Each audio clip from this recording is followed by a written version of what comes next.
अस्सलामुअलैकुम नाज़रीन, जैसा कि आपको मालूम है कि हाउस ऑफ ड्रैगन, जहां आपको dance of dragon, politics, drama, action और हर किस्म का मसाला देखने को मिलेगा, शुरू हो चुका है। ये दुनिया के सबसे मशहूर तरीन सीज़न गेम ऑफ थ्रोन्स का प्रीक्वल है, जो आपको गेम ऑफ थ्रोन्स से 200 साल पहले ले जाता है। आइए एपिसोड 1 की बात करते हैं, जो कि आज ही रिलीज़ हुई है।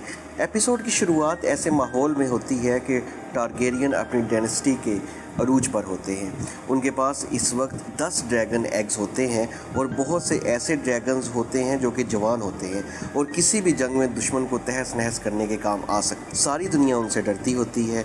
पूरे वेस्टरोस पे टारगेरियंस की हुकूमत होती है। इस वक्त हालात ऐसे होते हैं कि कोई भी टारगेरियन से जंग की जुर्रत नहीं कर सकता। हर किसी को अपनी जान प्यारी होती है और इसी तरह किंग जहेरस के 60 साल अमन और शांति से गुजर जाते हैं। लेकिन अब किंग जहेरियस बूढ़ा हो चुका होता है और दूसरी तरफ कुदरत ने ये किया होता है कि उसके दोनों बेटे भी मर गए होते हैं, इसलिए उसे अपना हेयर चुनना होता है। चुनौती के लिए उसके सामने 2 लोग होते हैं। एक उसका कज़न वसीरियस होता है और दूसरी तरफ उसकी बड़ी बेटी, जो कि उसकी फर्स्ट बॉर्न चाइल्ड होती है, वो रहीनिस टारगेरियन होती। ये इस वजह से होता है क्योंकि उसके दोनों बेटे मर चुके होते हैं, वरना टारगेरियंस का रूल है कि बेटा जो होता है वो बादशाह के बाद उसका एयर बनता है। याद रखें कि टारगेरियंस के पहले बादशाह किंग एगन द कनकरर ने जब वेस्टरोस को फतह कर लिया था, तब से टारगेरियन कैलेंडर लागू हो जाता है और उसके मुताबिक अब 101 एसी है। आपको ये भी बताता चलूं कि गेम ऑफ थ्रोन्स का पीरियड 290 एसी के बाद का है। आपको ये कहानी मज़ेदार लग रही है तो मेरा आप चैनल सब्सक्राइब करें। आपको ये कहानी और इस तरह की कई दूसरी कहानियाँ भी मैं एक्सप्लेन करके बताऊंगा, जिससे आपको ना सिर्फ मज़ा आएगा बल्कि आप इंटरटेनमेंट की जन्नत में चले जाएंगे। दोबारा एपिसोड पे आ जाते हैं। इस सेरेमनी में, जो कि हेरनल में हो रही होती है, सारे वेस्टरोस से लोग शरीक होते हैं। किंग जहेरस ने अपनी बेटी के होते हुए अपने कज़न भाई को चुना क्योंकि वो मर्द था और टारगेरियंस ये समझते थे कि औरत की हुकूमत में सल्तनत जो है वो कमज़ोर हो जाएगी। हालांकि एगन टारगेरियन ने, आपको याद होगा बुक्स में, अपनी सिस्टर वाइफ्स के साथ मिलकर ही पूरे वेस्टरोस पे कब्ज़ा किया था। बहरहाल वसेरिस टारगेरियन को एयर बना दिया जाता है और किंग जहेरस के मरने के बाद वसेरिस बादशाह बन जाता है। नाजरीन, हाउस ऑफ ड्रैगन्स हो और उसमें ड्रैगन्स ना हो, ये तो हो ही नहीं सकता। अगले सीन में ये होता है कि गोल्डन बीस हवा में उड़ता हुआ नज़र आता है। गोल्डन बीक्स एक बहुत ही बड़ा लेकिन खूबसूरत किस्म का ड्रैगन है और इस पर वसेरिस की फर्स्ट बोर्न चाइल्ड रिनेरा बैठी होती है। आपको याद होगा कि गेम ऑफ थ्रोन्स के ज़माने में तो वेस्टरोस के लोग ड्रैगन को देखकर हैरान और परेशान हो जाते थे कि ये क्या बला आ गई है, लेकिन इस वक्त सब कुछ नॉर्मल होता है और ड्रैगन्स का उड़ना एक आम सी बात होती है। लोग अपने अपने काम में मसरूफ़ होते हैं और ड्रैगन किंग्स लैंडिंग पर उड़ान कर रहे होते हैं। अब सीन कुछ यूँ होता है कि किंग वसेरिस की बीवी प्रेग्नेंट होती है और वसेरिस को पक्का यकीन होता है कि लड़का ही पैदा होगा और वो आयरन थ्रोन का अगला एयर बनेगा। इस खुशी में वो एक टूर्नामेंट भी रखता है ताकि वेस्टरोस के लोग खुशियां मना सकें और इस टूर्नामेंट के दौरान ही जब बच्चा पैदा हो तो खुशियां डबल हो जाएं। इसी दौरान हमारा इंट्रोडक्शन एक और बड़े करैक्टर से होता है जिसका नाम डेमन टारगेरियन होता है। याद रहे कि Daemon Targaryen Ice and Fire के राइटर आर मार्टिन का फेवरेट टारगेरियन है क्योंकि ये प्रिडिक्टेबल नहीं है। ये आम इंसानों की तरह का है, इसको कभी गुस्सा आ जाता है और कभी ये नॉर्मल हो जाता है। इसका मुजाहरा भी हम इसी एपिसोड में करते हैं कि एक दिन डेमन टारगेरियन को जोश आता है और वो किंग्स लैंडिंग के सारे आउटलाज पर हल्ला बोल देता है, चोरों का हाथ काट देता है, रेपर्स को भी भयानक सज़ा देता है और जिन्होंने कत्ल गारत की होती है उनका सर जुदा कर देता है। लेकिन उसके ये करने के बाद सर ओटो हाई टावर, जो कि किंग के हैंड है, जो कि पहले से ही डेमन के बहुत ज़्यादा ख़िलाफ़ है, वो कौंसल में एक हंगामा बर्पा कर देते हैं कि डेमन ने अमन को ख़राब कर दिया है। लेकिन डेमन विसेरस को ये कायल कर लेता है कि इन्हीं इक़दाम की वजह से किंग्स लैंडिंग में अमन है और अगर आउटलाज को सबक ना सिखाया गया तो वो किंग से डर नहीं सकेंगे, वो सल्तनत की पावर महसूस नहीं कर सकेंगे। इसके बाद एक बहुत ही ट्रेजिक सीन होता है कि वसीरस की बीवी जो कि प्रेग्नेंट थी, उसकी डिलीवरी जो है वो कम्प्लेक्सिटीज़ का शिकार हो जाती है और किंग वसीरस को एक चॉइस दी जाती है कि या तो बीवी को बचा लें या बच्चे को बचा लें या दोनों ही मर जाएंगे। तो किंग वसीरस जो होता है वो अपना वारिस हासिल करने के लिए इतना पागल हो चुका होता है कि अपनी बीवी की परवाह नहीं करता और मिस्र को कह देता है कि बीवी की फ़िक्र ना करें, अगर उसकी अंतड़ियाँ भी काटनी पड़े तो उसको उसका वारिस जो है वो मिल जाना चाहिए। फिर इसी तरह होता है कि उसकी अंतड़ियाँ काट के बच्चा जो है वो बाहर निकाल लिया जाता है, लेकिन इसमें उसकी बीवी की डेथ हो जाती है और एक लड़का पैदा होता है जिसका नाम बेलन टारगेरियन रखा जाता है।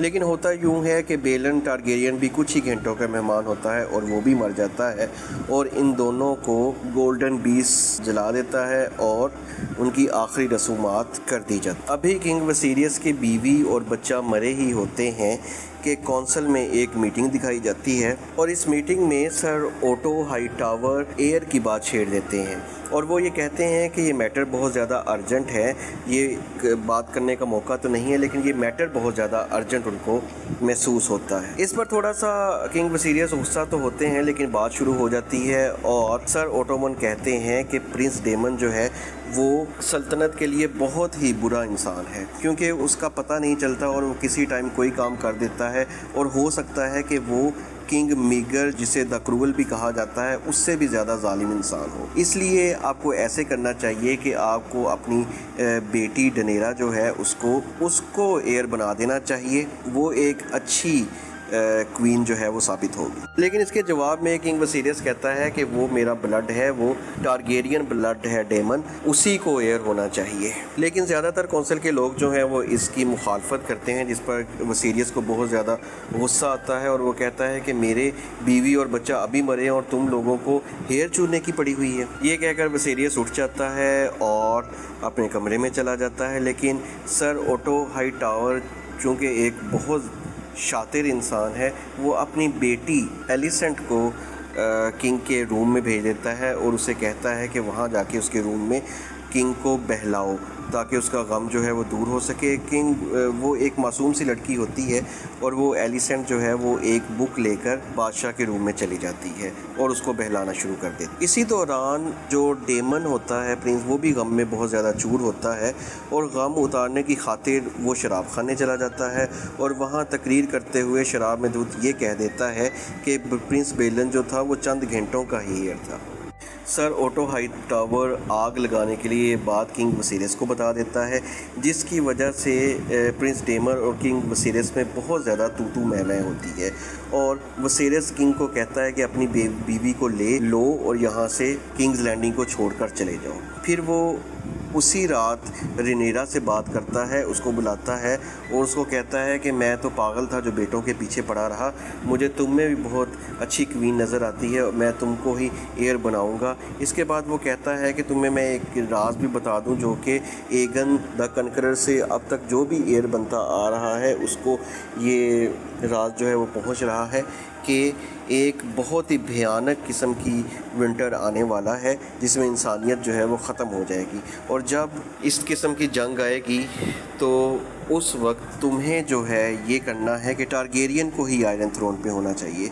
ये आपको याद होगा कि गेम ऑफ थ्रोन्स के आखिर में जो वाइट वॉकर्स के साथ जंग हुई थी ये उसकी तरफ इशारा किया गया है। लेकिन आपको पता है कि जो गेम ऑफ थ्रोन्स का फिनाली था उसका इख्तिताम कोई अच्छा नहीं हुआ था जिसकी वजह से गेम ऑफ थ्रोन्स के बाकी 7 सीजन्स की मेहनत पे भी पानी फिर गया था। बहरहाल किंग वसेरस जो है वो तमाम लॉर्ड्स को बुलाता है और ऐलान कर देता है कि रेनेरा जो है वो मेरी अगली एयर होगी, उसको क्वीन ऑफ ड्रैगन स्टोन बना देता है और इस किस्त के आखिर में डेमन अपने करक्सस पे बैठकर चला जाता है। आखिर में आपको बताऊंगा कि क्वीन रेनेरा जो है उसको भी शुरू से ही आयरन थ्रोन पे बैठने का लालच है। इसकी वजह से उसकी माँ से भी उसकी बात होती है और वो माँ उसको बताती है कि कभी भी कोई औरत जो है वो आयरन थ्रोन पर नहीं बैठी और ना बैठ सकती है, इसलिए डेमन जो है वही हेir बनेगा। और डेमन को भी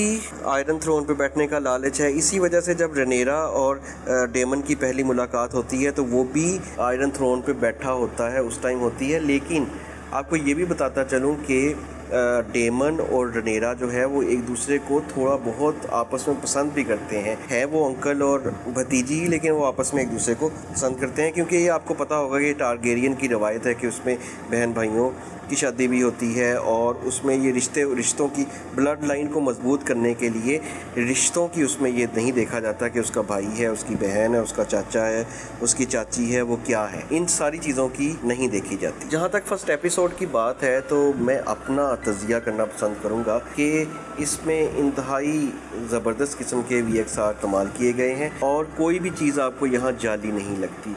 किंग्स लैंडिंग एक इंतहाई खूबसूरत किस्म का टाउन दिखाया गया है और ड्रैगन्स जो हैं वो भी बिल्कुल असली महसूस होते हैं। जैसे जैसे शो बढ़ेगा तो आपको पता होगा कि इसका बजट कितना ज़्यादा है और गेम ऑफ थ्रोन जो था वो दुनिया का सबसे महंगा तरीन टीवी सीरीज़ था और ये उससे भी ज़्यादा महंगा है।